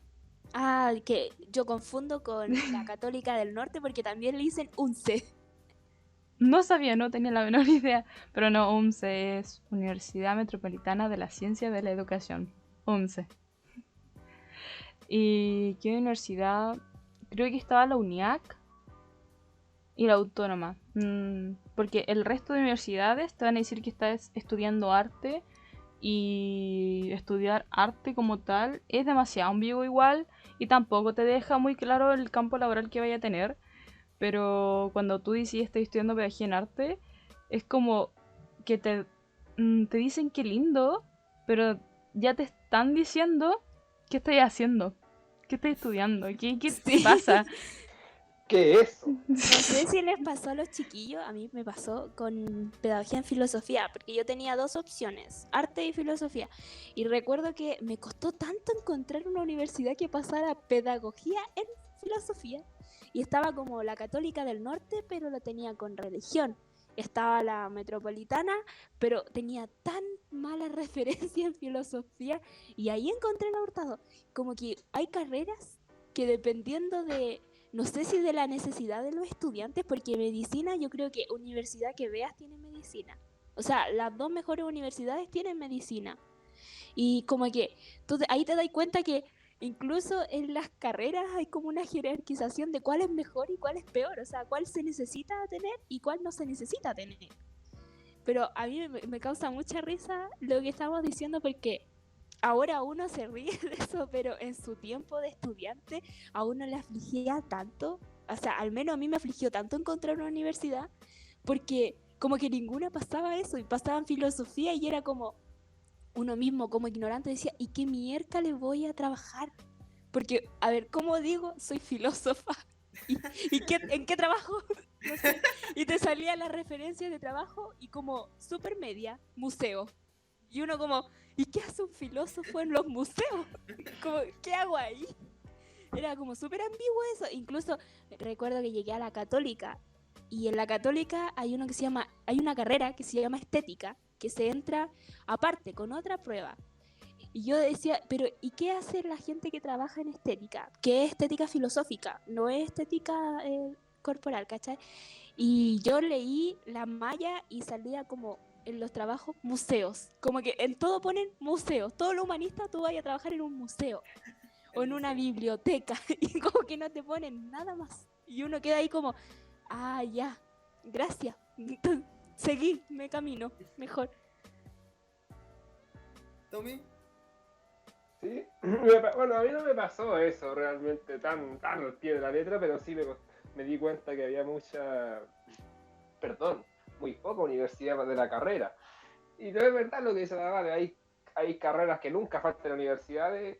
Bueno, uno puede decir, un liberal te diría que son oferta y demanda, pero es raro, porque si se dice que faltan profes de arte y profes de filosofía en cantidad, pero al mismo tiempo el mercado te dice que no se necesitan, es una cuestión media rara, porque se necesitan porque no hay, pero no es que el mercado te dé muchas opciones tampoco, es como tampoco valorado socialmente, eh, cuando no, hay una ambivalencia de que la gente, yo también vi un estudio, esto era de acá en Chile, que ser profesor era una de las profesiones más valoradas socialmente, pero valorada en cuanto a moral, en cuanto a, digamos, que un profesor es muy importante, se reconocía la labor, pero cuando los cabros decían que querían estudiar para ser profe, como que ya los papás no les gustaba eso, weón. Es una cuestión que tiene, tiene que ver mucho con lo que hablábamos delante, del rol de la educación, pues, y a lo mejor lo que representaba la LOCE, esa visión más humana, más valórica de. No sé si le hace sentido. Fabián, Sí, estaba escuchando, igual interesante los relatos. Creo que, no sé, a mí me ha pasado que me he encontrado muchas veces con este tipo de relatos, entonces, y ahora haciendo un estudio un poquito más profundo, dentro de todo bien somero, pero en el fondo ya que hemos estado leyendo todas estas cosas, eh, la sensación que a mí me deja es como este vacío de significado, este vacío de significado de la educación, que queda muy bien representado en este concepto como de la educación como un bien de consumo. O sea, en el fondo, ni siquiera con la Coca-Cola es así, pero digamos que en el fondo, si yo me quiero tomar una Coca-Cola aquí en mi casa o en el centro, debería ser más o menos la misma. Entonces, esa expansión de esa idea a la educación es como un vacío de significado. Se abren, esta estructura jurídica permite esta apertura de que cualquier persona en el fondo, eh, con un mínimo de educación, obviamente que esto se puede entender como un, ¿cómo decirlo? Se puede entender como una forma peyorativa de ver a las personas, pero en el fondo el requisito que se pide es que se tenga como mínimo educación media para poder abrir un establecimiento educacional. Cualquier persona puede abrir, con cualquier propósito puede abrir un establecimiento educacional y ahí se cuelan muchas cosas, pues. Se cuelan muchos intereses, muchos objetivos, muchos propósitos, y se vacía de este sentido colectivo, del sentido individual también a la educación. Entonces, yo creo en el fondo, ahí apunta el tema de las protestas, sobre todo del 2006 y del 2011. Apunta a eso, a cómo se vuelve a cargar esta pila, cómo se le vuelve a dar significado a esto tan importante, que más allá de que a mí me guste o no, que nosotros vivamos en sociedades tan grandes, tan masivas, más allá de eso, darle significado a esta cuestión tan importante que es la educación y que genera esta cohesión social en este tipo de sociedades. O sea, yo, por ejemplo, yo podría no estar de acuerdo con este modelo de sociedad, con estas ciudades tan grandes, con las distancias tan largas para llegar de un punto a otro, etcétera, etcétera, etcétera. Pero esos son los hechos. La vida es así, por lo menos en estas ciudades tan grandes. Entonces, dentro de ese contexto, la educación juega un rol clave. Y estos movimientos, tanto el 2006 como el 2011, y bueno, y lo que pasó después, siento que viene a recargar un poco eso. Por eso de ahí también me cuelgo que en esa columna de George Jackson, llamarlos como que lo del 2006 fue una derrota, mirándolo en retrospectiva, eso sí, es un error, para mí es completamente un error, porque en el fondo, en esa época estos temas no eran para nada masivos, ¿cachai? En absoluto. Para el 2011 había un poco más de... ¿Cuál fue el error, Fabi? Llamarlo como que fue llamarlo en comparación al movimiento del 2011 del cual Jackson fue protagonista, llamar el 2006 como que fue un error. O sea, como que fue una derrota porque no se alcanzaron los objetivos que se estaban pidiendo, los cambios en la ley. Claro, fue una mirada igual mucho más de niño también encuentro, pues, y ahí también era estudiante, George Jackson, etcétera. Pero creo que estos movimientos vienen a darle un poco más de significado. Ahora hay cosas que que que en esos años no ni se pensaban, pues. O sea, el tema de la gratuidad ahora es una cuestión ya más o menos establecida. En ese tiempo nunca, imposible. Es un poco semejante a lo que pasa con el tema de la AFP y los retiros de los fondos de pensiones. O sea, hace 2 años atrás, 3 años atrás, si alguien te decía, no, que vamos a sacar la plata de las pensiones y se va a cambiar el sistema, es como, loco, ¿de quién estáis hablando? Si esa cuestión es intocable. Eso no se puede tocar, no se puede cambiar, imposible, no hay forma. Y bueno, y resultó que sí. Y con la educación también era lo mismo, o sea, era impensable, a menos de que se cumplieran ciertas condiciones, de que tú no pagaras la educación superior. Impensable. ¿De dónde? Si eso no se daba. ¿Con qué plata? ¿Qué plata y con qué sistema? Claro. ¿De dónde? Si la idea no estaba instalada.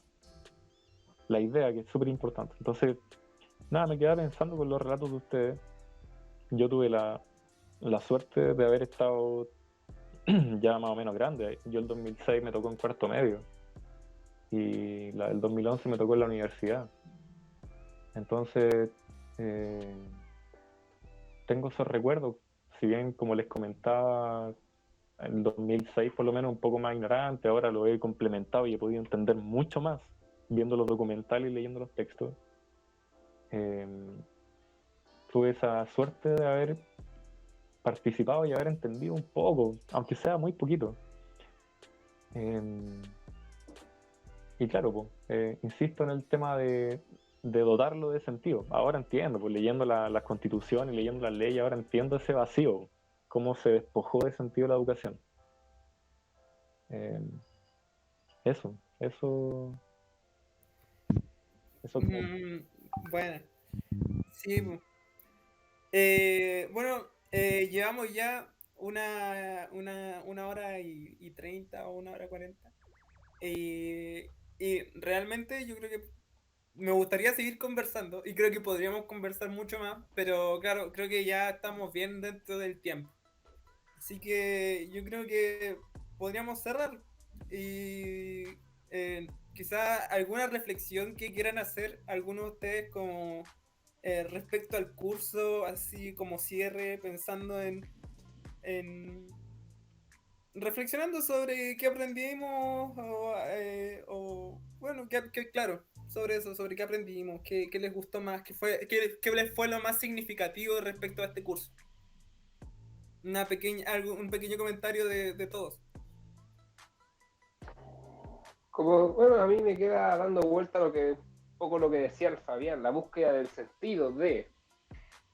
yo siempre he dicho que a mí Foucault me abrió mucho en ese sentido, cómo son las relaciones y qué significan las relaciones que hay, pues, que el profe se pare en medio de la sala y que nos pueda ver a todos, pero no todos, y que todos estemos dispuestos a sentarnos, a levantar la mano, qué significa todo eso y cómo eso puede cambiar y qué representa el sistema económico en el que está sujeto la educación, cómo representa si es poco humana o muy humana, cómo cambiarlo para que sea más humana o más digna, como decía la Mini ahí, qué significado tiene la educación en base a la estructura social y cómo hace que se mantenga, no sea achique, o sea grande.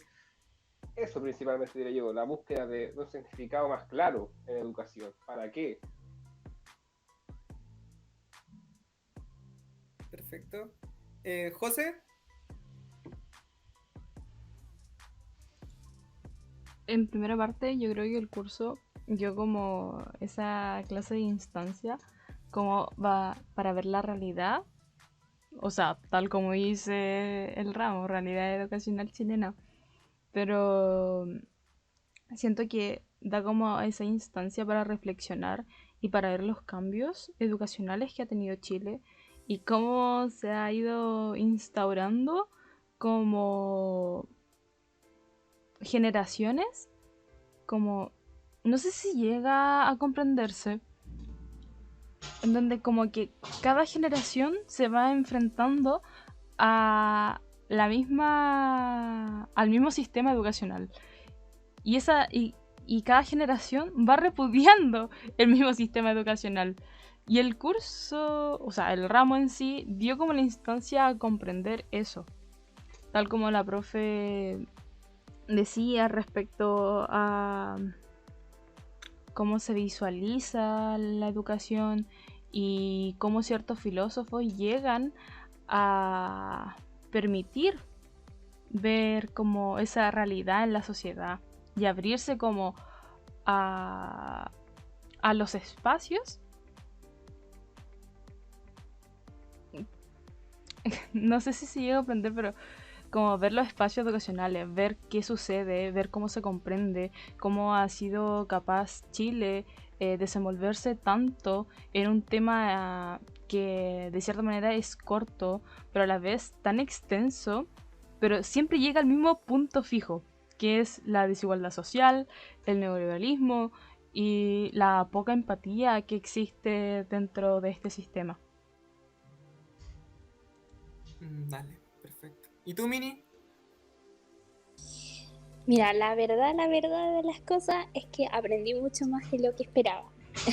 Capaz que la profesora escuche esto y se sienta ofendida, pero realmente como que hay una mirada un poco más, no sé cómo expresarla, porque como más política, porque yo nunca había visto la educación como de un rango un poquito más frío, pero aquí se muestra esa mirada un poco más fría de analizar cada proceso, cada momento, al punto de lograr entender ese momento y cómo se sentían los estudiantes en parte, y como que todas las problemáticas que hoy en día se luchan, que se vieron en el estallido social, siempre estuvieron presentes, solamente que no se dio el énfasis. Y fue como súper enriquecedor en esa parte, como que entender el porqué de las cosas y desde dónde vienen las cosas, porque vienen de mucho antes y a veces las personas, incluyéndome, lo ignoramos, simplemente porque no sabíamos o porque nunca se dio énfasis o nunca se estudió. Y fue como muy enriquecedor en ese sentido como histórico, como que aprendí mucho y reflexioné mucho sobre la educación y el sistema educacional que hay en Chile, que bueno, puedo seguir afirmando que es penca, pero aún así como que me gustó mucho esa mirada más política, más de entender las cosas desde un punto un poco más político, más problematizador. Eso, nada más. Dale, dale. ¿Y tú, Fabi?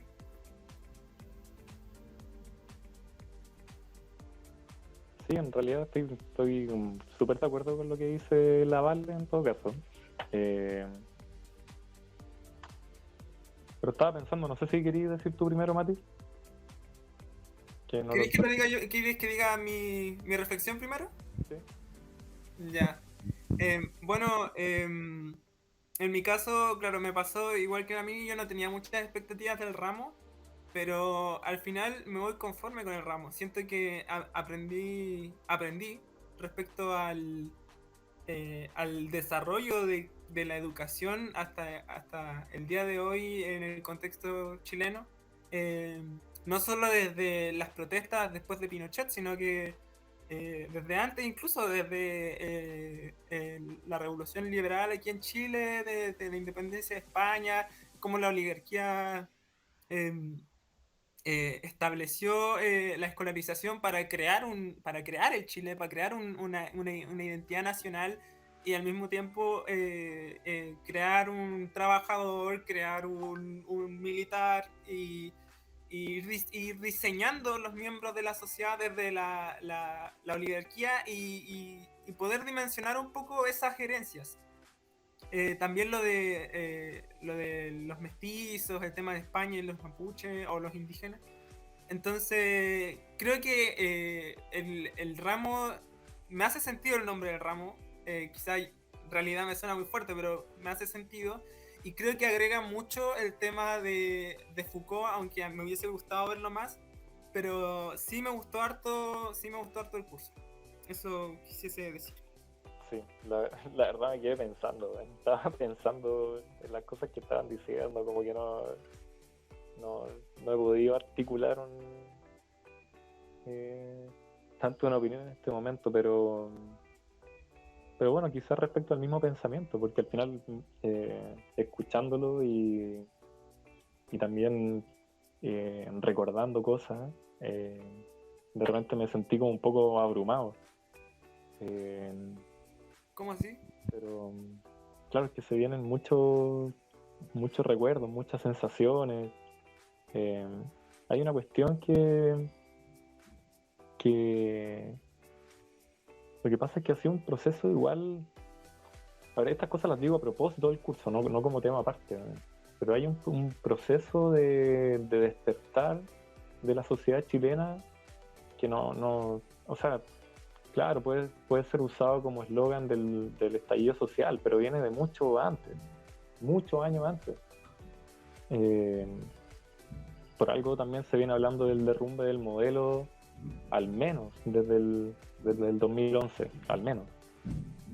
Entonces, claro, se me vienen muchas cosas a la mente, pero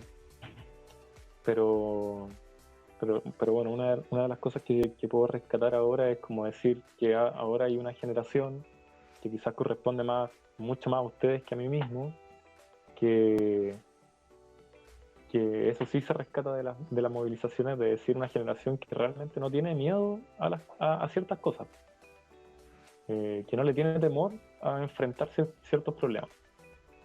Entonces este ramo siento que también le otorga un poco de balance a esa cosa, le otorga un poco de perspectiva, por decirlo así, para poder entender también por qué esta generación quizás no tiene esos temores y por qué las generaciones previas sí los tenían. Creo que un ejemplo así paradigmático, claro, respecto de esto es la candidatura de Boric actualmente. O sea, una generación como que yo soy parte de esa generación también, que en el fondo le dio durísimo al sistema y a la concertación en su época, y ahora han entendido que en el fondo la política en el aspecto pragmático no se hace de esa forma, y creo que es evidente para todos. O sea, no hay que ir más lejos. Ayer de nuevo una reunión entre Boric y la CPC, porque es así nomás, o sea, más allá si te gusta o no, es así es como funciona. Entonces creo que este ramo, así como para resumir un poco la idea, pone un poco en perspectiva esa cuestión. O sea, nunca perder de vista cuáles son los problemas, de dónde vienen, cuáles son los orígenes, cómo se ha dado a lo largo de los años. Nunca perder de vista esa cuestión, para poder quizás formar también esa vanguardia que aparece, por ejemplo, en el documental del 2006. Esa vanguardia así, súper informada, súper consciente, que para los carros si los tiene que parar, que pone los límites donde hay que ponerlos. Así como cuando este cabro está en el centro de estudiantes del Nacional y llama a un periodista y él le dice, no te puedo decir eso, punto, y chao nomás, pues. Y había otro cabro que le decía, no, que no sé qué decirte, no, pero es que no nomás. Y ahí uno se da cuenta al tiro de que el líder es el otro loco, pues. El que está claro de que esa información no podía salir en ese momento. Claro. Este ramo apunte, o por lo menos yo rescato que apunta a eso, a formar a este grupo de personas que tomen conciencia de este proceso histórico de Chile. Ni siquiera estoy hablando de ahora de los últimos años, de Chile completo. A mí, a diferencia del Mati, me calza perfecto el nombre. Porque la idea es que aquí, siento yo, salgamos, y bueno, y de la carrera en general, que nosotros salgamos no a recitar lo que dijo tal filósofo o tal educador. No, pues a nosotros mismos salir a construir en base a lo que ha pasado en la historia del país. Pero bueno, eso. Nada, yo igual me voy con una sensación súper super bacán del ramo, en general. Eso. Bueno, gracias a todos por su aporte y su reflexión. Y con esto damos por finalizado el trabajo de realidad educativa. Damos gracias a los integrantes de aquí del grupo y a la próxima.